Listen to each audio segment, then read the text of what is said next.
Assalamualaikum warahmatullahi wabarakatuh. Sampurasun Mugia Rahayu Sagung Dumadi.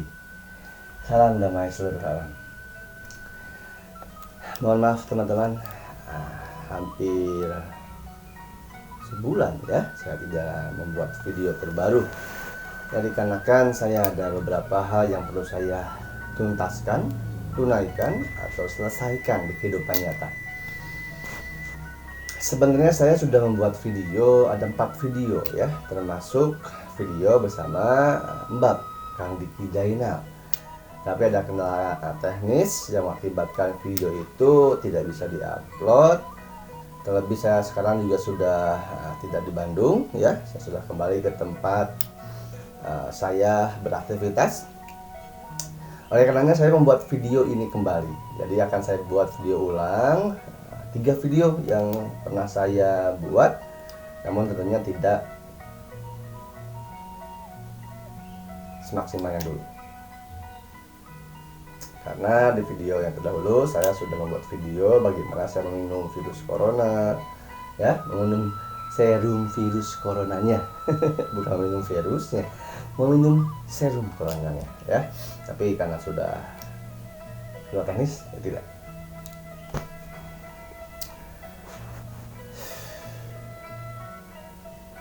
Di video kali ini teman-teman, saya akan membuat video tentang pendapat saya mengenai Ustadz Ujang Bustami dan juga menanggapi permintaan netizen yang sampai saat ini memperhatikan saya. Untuk apa? Untuk melakukan ruqyah. Ini akan saya jelaskan. Tapi sebelum itu, mari kita berselawat terlebih dahulu kepada baginda Nabi Muhammad Rasulullah Shallallahu Alaihi Wasallam. Allahumma sholli wa sallim ala Nabiyya Muhammad alaihi salam. Salatan tandumu wa tuhda ilai mamaroliyali wa tulada dawam. Allahumma sholli wa sallim ala Nabina Muhammad alaihi salam. Salatan tandumu wa tuhda ilai mamaroliyali wa tulada dawam.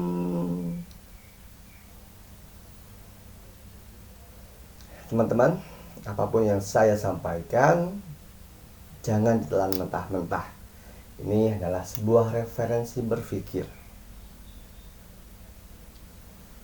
Jangan ditelan mentah-mentah.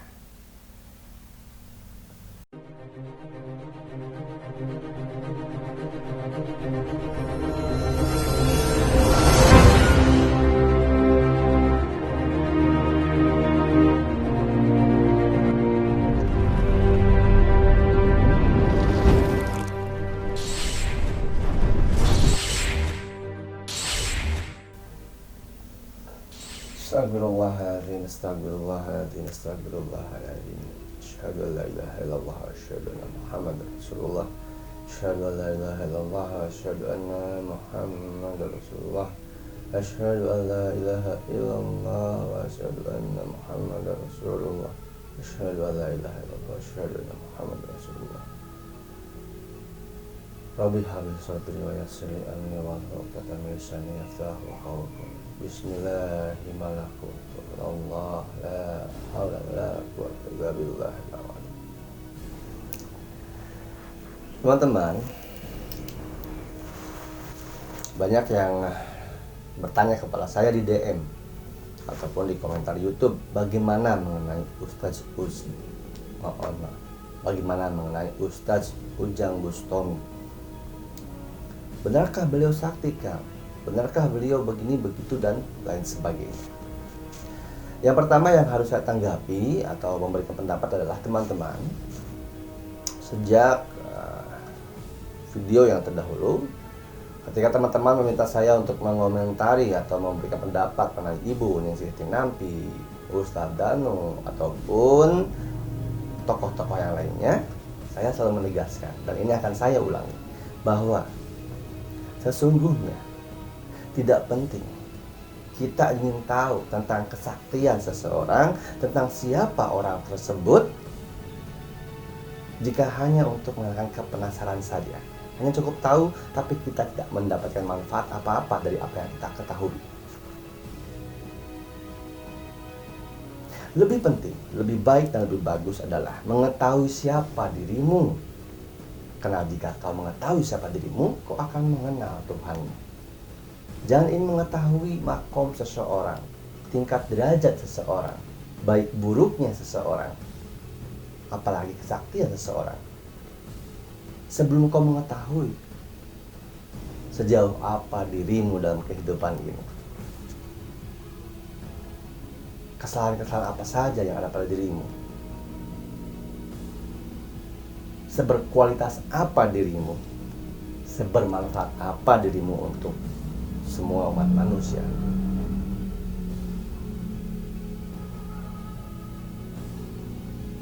Karena sesungguhnya setiap manusia diberikan diberikan nikmat, diberikan kesempatan, diberikan kekuatan, dan diberikan apapun yang telah Allah ciptakan sama.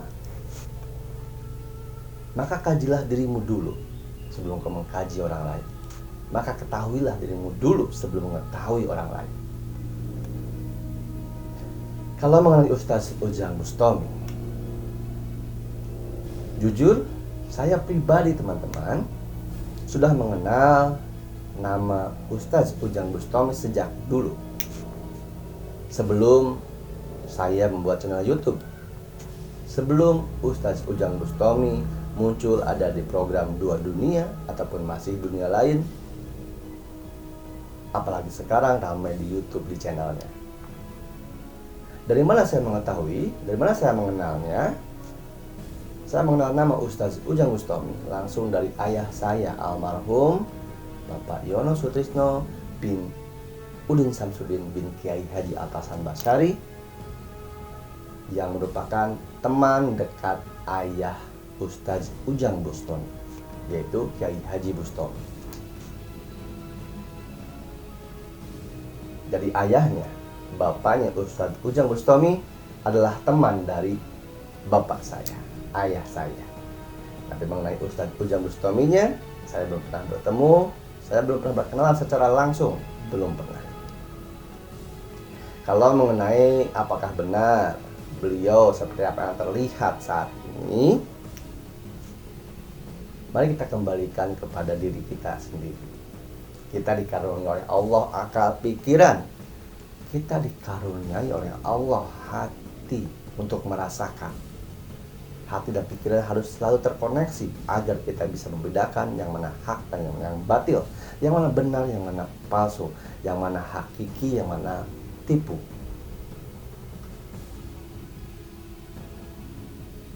Kita kasih contoh ibarat, teman-teman. Saya kasih contoh ibarat ya. Teman-teman kita tahu ya, sosok superhero, entah itu Spider-Man, entah itu Dark Devil, Captain America, atau apapun itu. Spider-Man adalah nama sosok tokoh pahlawannya. Betul? Spider-Man ini hadir, muncul ketika terjadi kejahatan. Ketika sosok ini ingin membela kebenaran, menumpas kejahatan. Tapi kalau sosok ini tidak muncul, kita harus perhatikan siapa di dalam sosok ini. Adalah Peter Parker, seorang fotografer. Ketika seorang Peter Parker menjadi seorang Spider-Man yang menumpas kejahatan, membela kebenaran, apa sih? Kenapa tujuannya dia merubah diri dari Spider-Man? Apa tujuannya dia memperkenalkan diri memakai topeng dan kostum? Tujuannya adalah untuk menyembunyikan jati dirinya, untuk menyembunyikan Peter Parker-nya. Apa? Kenapa disembunyikan? Apakah dia takut keluarga terancam? Apakah dia takut dirinya terancam sama asli pekerjaan dan aktivitasnya? Sebenarnya bukan hanya itu. Kalau kita ambil dari sananya, maka itu bisa iya, tapi kita ambil dari sisi kepahlawanannya.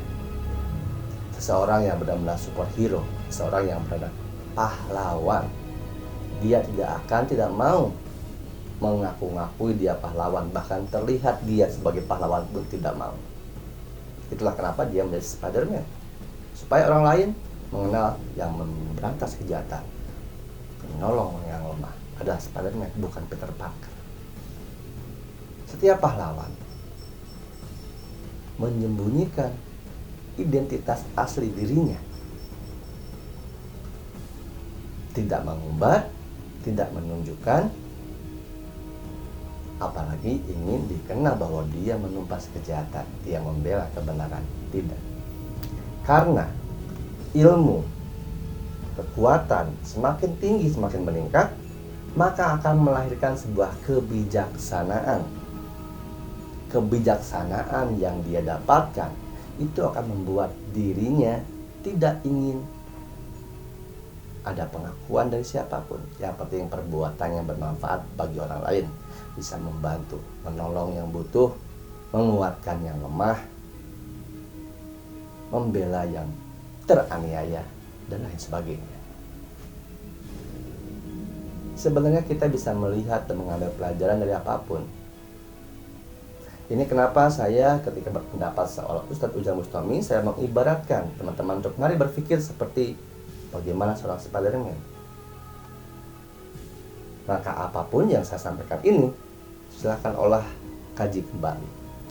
Kita semua diberkahi akal yang sama. Beruntunglah orang-orang yang berpikir, karena orang yang berpikirlah yang bisa membedakan yang benar, yang mana yang salah. Tapi celakalah orang yang berpaling dari kebenaran setelah ia diberikan petunjuk. Itu pendapat saya mengenai Ustadz Ujang Bustami dan apapun yang sekarang sedang ramai diperbincangkan di luar akan sosoknya.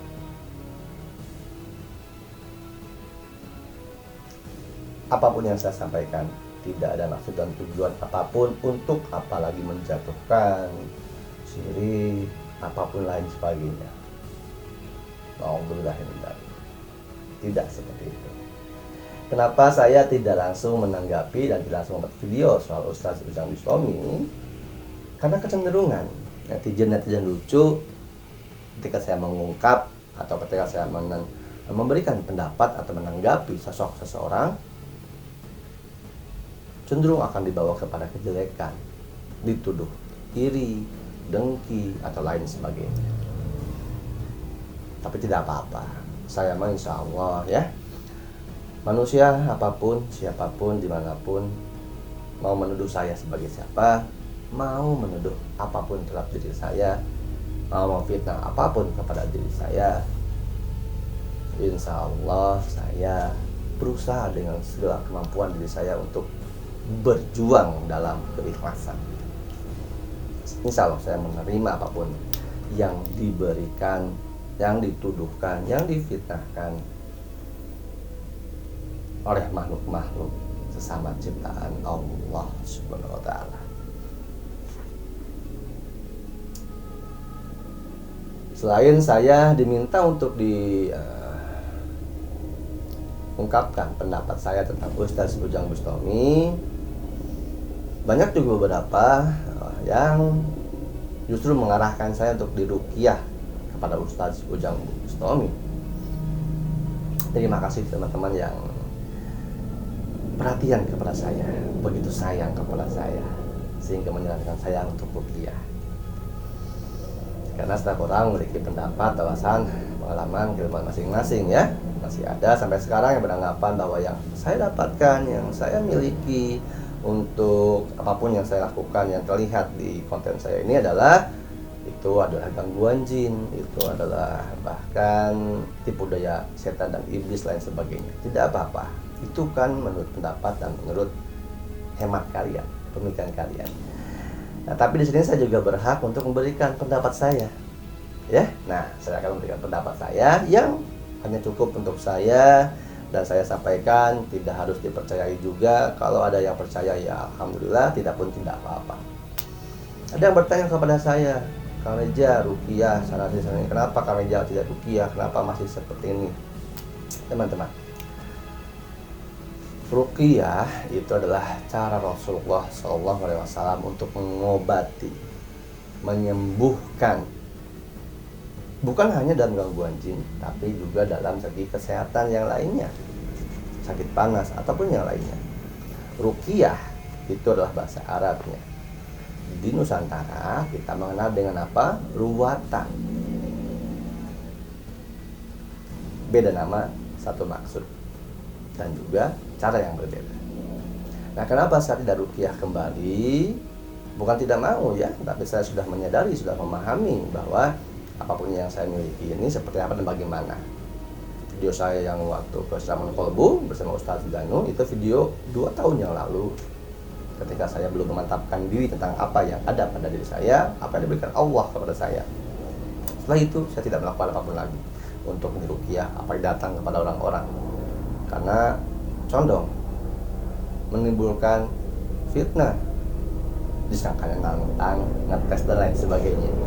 Baik, teman-teman, memang perkataan Ustadz, Kiai, Habaib, ada yang mengatakan bahwa, atau orang lain mengatakan bahwa orang yang memiliki kemampuan semacam, sebutlah indigo, indra keenam, bisa mata batin, bisa melihat jin, itu harus diruqyah.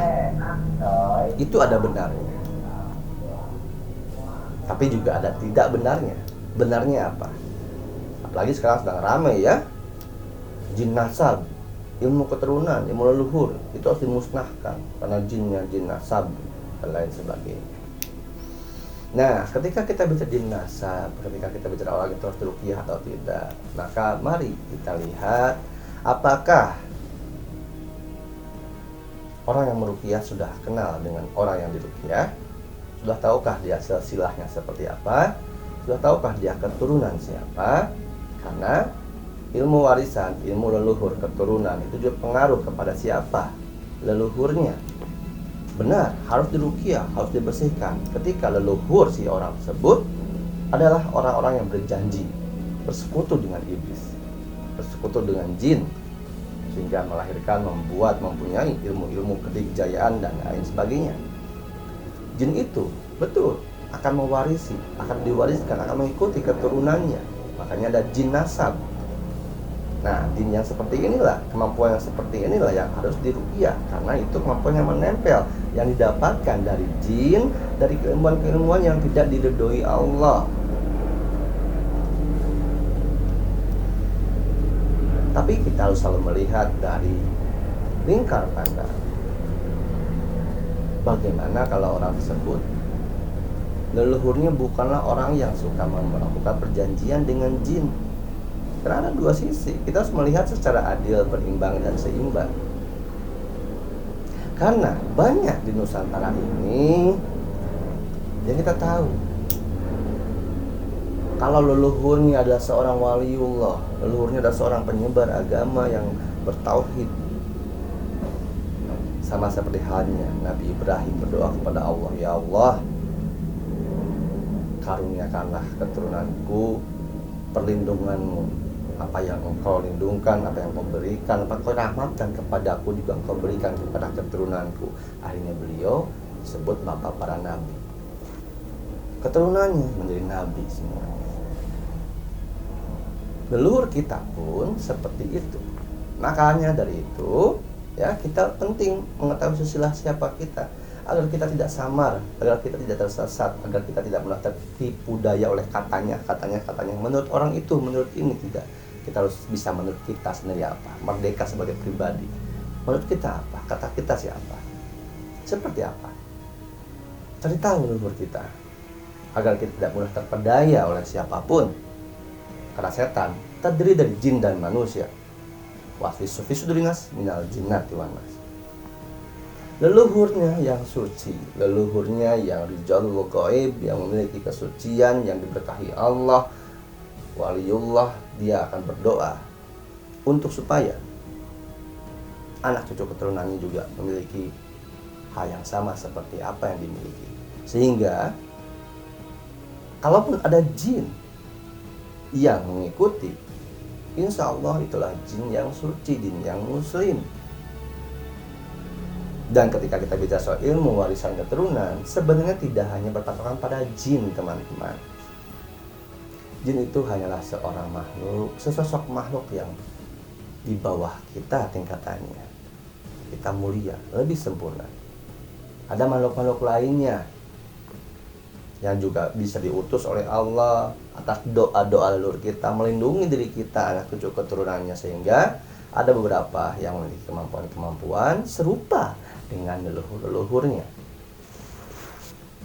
Maka dari itulah, jangan gampang menuduh orang itu harus diruqyah, menuduh orang itu sesat, menuduh orang itu dirasuki jin, menuduh orang itu kena gangguan jin, tertipu daya iblis, dan lain sebagainya. Kenali dulu siapa dia, ketahui dulu siapa leluhurnya, tabayunnya ya, seperti itu. Tapi kalau memang teman-teman semua atau yang nonton siapapun ini, nonton konten saya masih beranggapan bahwa saya harus diruqyah, maka mari kita bertemu.